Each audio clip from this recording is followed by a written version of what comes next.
Then after that, raise your hands and get a mic for the question. Thank you. Yes, so I'm happy to be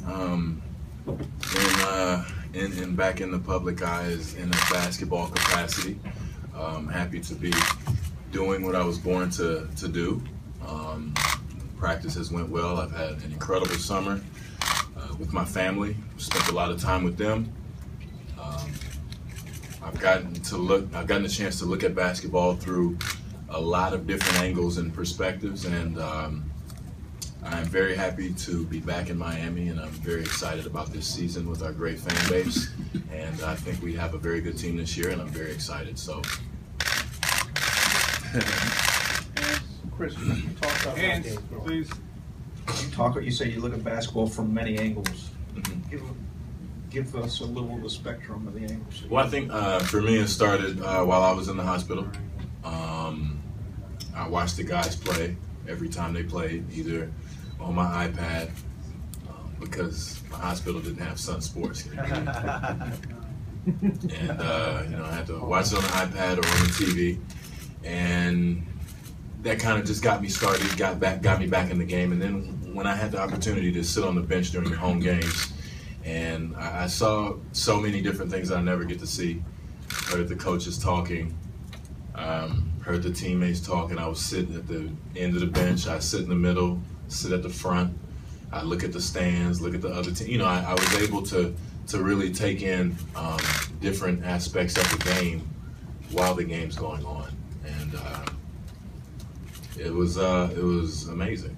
And just to be able to do that, I know it's a very tough job and it's tough on all sides, but it's giving me, I guess, a chance to be more empathetic towards people in other positions, and I'm trying to understand that as I move forward. So, I look at basketball as a fan. Got to look at the finals, look at somebody else go through the grinder for a change, and it was quite fascinating.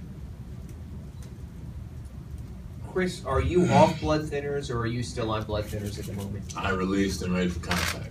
So are you off? You are Yes. off blood thinners, and then just the research I've been doing, and obviously you know a heck of a lot more, obviously, because of your life. But I had read that if there's a recurrence of blood clots in the situation, a person generally then is on blood thinners for life. Right. Is that what is so? And can you sort of tell us the chances of recurrence, as far as you know, if you do everything you can to prevent it? What kind of, are you at a higher risk because you've had it before, or just the same risk as the general population? Well, that comes, the reoccurring risk comes from a hereditary gene, and fortunately I don't have that. That was one of the dangers that I faced earlier. Was, am I going to be able to play the game? Because if this test comes back that it's a recurring thing, that's going to be a problem. Anyone, if they don't take the precautions, it can be a recurring thing, yes. But I'm a lot smarter now. I know about the precautions. This summer has been great. I've partnered with Janssen to help get the message out, and people can go to treatmyclot.com. Just like you're trying to understand more of it, you can go there and understand quite a bit. And I think it'll really help get the message out, and kind of, people can you can know the simple things to do to kind of be proactive in preventing it from happening again. Chris, one of the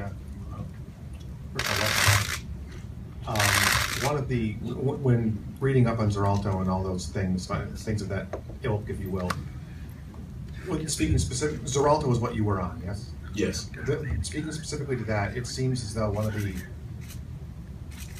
I don't know what you would call it, I guess one of the perks of it is that you can it seems to be out of the system fairly quickly. Was it a consideration that you could remain on that and still play, or did you have to be fully off before you could be cleared for any contact? Well, that was never something that we discussed. Like any other thing, I'd advise people to talk to their doctors, all the time in regards to things like that. But no, that was never something, that we talked about. It was just, I was always focused on the treatment and making sure I got healthy. And then, we kind of always went from there. It's kind of, a precaution, and that's why contact, of course, is very risky, and especially in basketball, in a contact sport like basketball. So, yeah, I never thought about continuing to thin my blood over the course of the season. I just was concentrated on getting healthy again. Chris, what to your left? What changes have you had to make, and will you have to make during the season, health-wise? None. I mean, just the small things, making sure after a game that you continue to move. That's the most important thing. Keep that blood pumping in the legs. And as a taller guy, it's a little bit tougher for circulation. So that's one of the main primary things that I think of is, okay, let me make sure that I keep my blood pumping. Let me get up. Let me wear my socks, compression socks. Nobody likes to wear those, but they can do quite a bit for you if you take the time to wear them. And I mean, it's just something as easy as that. Just wearing your socks and walking around the plane every few minutes or hour or so, and that'll promote circulation and hopefully prevent clots from forming. How long have you been doing full-on basketball workouts the way that you would want them to do? The way that you would want them to do. How long have you been able to do that? 2 months. Okay. About a couple months. Everything with the exception of contact. Of course, you always want to get a little bit of time in, and I'm working on that now. But yeah, I've had a great summer. I think I'm in pretty good shape, and I'm ready to attack training camp. Chris, this is a twofold question. Was there ever a time from when you were diagnosed, when you were going through this, that you thought in your mind, I may never do this again, play basketball? And with the treatmyclot.com, is this something that you want bring awareness to people? Because most people have no idea what the symptoms could be. Right, and that's the most important thing about that is it affects so many people, and I'm sure we all in this room, we know somebody at one point in time in our lives, through family or friends, that had issues with blood clots. We know somebody. And I think by visiting that, people can educate themselves. Visiting treatmyclot.com, you can educate yourself. And to me, that's the most important thing, because I don't want, someone to lose their life or go through what I went through. And what was the first one? Was there any point from the beginning? I thought I wasn't going to play? Ever? Yeah, for sure. I mean, I had a lot of time to think. I mean, I was in the hospital for about 9 days. So I had a lot of time to just sit there and think. I couldn't walk anywhere. I was in too much pain. I was almost confined to my bed, So it was quite an experience just to see what comes up in here and, kind of fight that. Kind of try to fight that as much as possible. I mean, yeah, you think about it, but I never considered that to be a reality. I always kept it positive. Chris, because you don't have that gene that makes a recurrence more likely, if doctors told you it's very unlikely this would happen again, how have they characterized it to you? I mean, just do what you're supposed to do as far as keeping the blood pumping and travel. Don't sit for too long if you're, taking a cross, which I won't be now, but taking a long car ride, just making sure you do what you need to do so it doesn't have the chance to form again. And taking those preventative measures is something that is a part of my life. I think it should be a part of everybody's lives. And just to clarify, if God forbid this ever did happen again, you had to go back on blood thinners, would you have to continue them for the rest of your life, just for the duration? I don't think so. You would not have to. I don't think so. I mean, but, you never know until the doctor's talking to you and diagnosing you. So that's one thing I learned. Chris, you're talking about long car rides and things of that nature. You were out in California, you spent some time out there this summer. When you do fly now, do you check to change your procedures at all? Do you have to get up every hour and walk around? I know they tell us every 2 hours. I do. Baby aspirin, anything like that? I mean, some of the other things you read about that people take before a flight. Baby aspirin's good. Okay. Baby aspirin, tights. If you do those things, you can. That's pretty solid. But yeah, I mean, between that and my kid, checking on my kids all the time. I always have an excuse to get up and walk around, and And it's a pain sometimes, not gonna lie. I mean, especially for me, I'm tall. If I had the window seat, I don't know, the person next to me is like, excuse me, I got the wrong phone, I gotta go again. But you know, it's something that's very important to me. I mean, I'm not paranoid, but I'm very aware. And just speaking of California, Dwayne talked last week about it a little bit. Spo talked yesterday about it. Mm-hmm. What was sort of the thinking behind pulling the guys together and a pre-camp, if you will, out there? Why was that so critical, so important to you? Well, I mean, I think one thing that last year has taught me is just that camaraderie is very important. I think we all could have worked a lot harder in that aspect, and that's something that you have to work at. I learned that.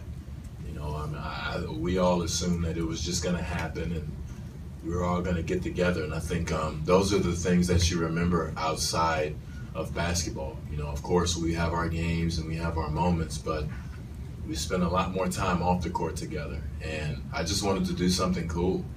I thought that LA is a great place. It's a little bit of change of pace, a little bit. Well, everybody was going to LA this summer, so it wasn't that original.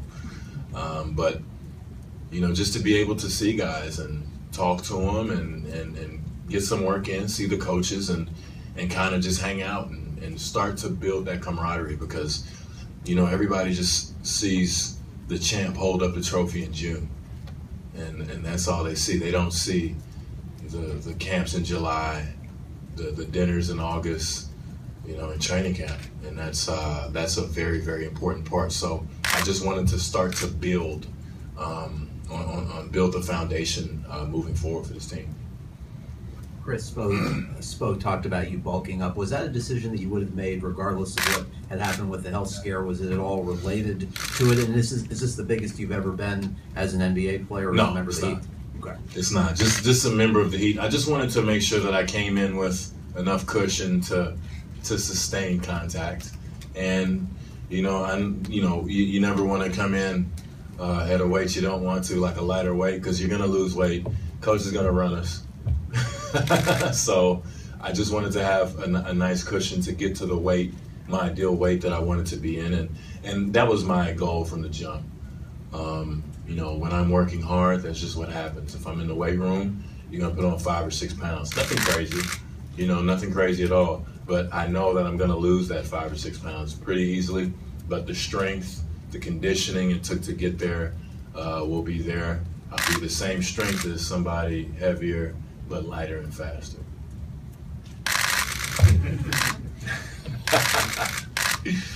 Chris, what do you weigh in at? I don't know. I didn't step on the scale today. Between 240 and 245. And you talked, I believe this was maybe back in March, about having the prolonged offseason that you certainly didn't have the years when you guys were playing in the finals, to work on your game.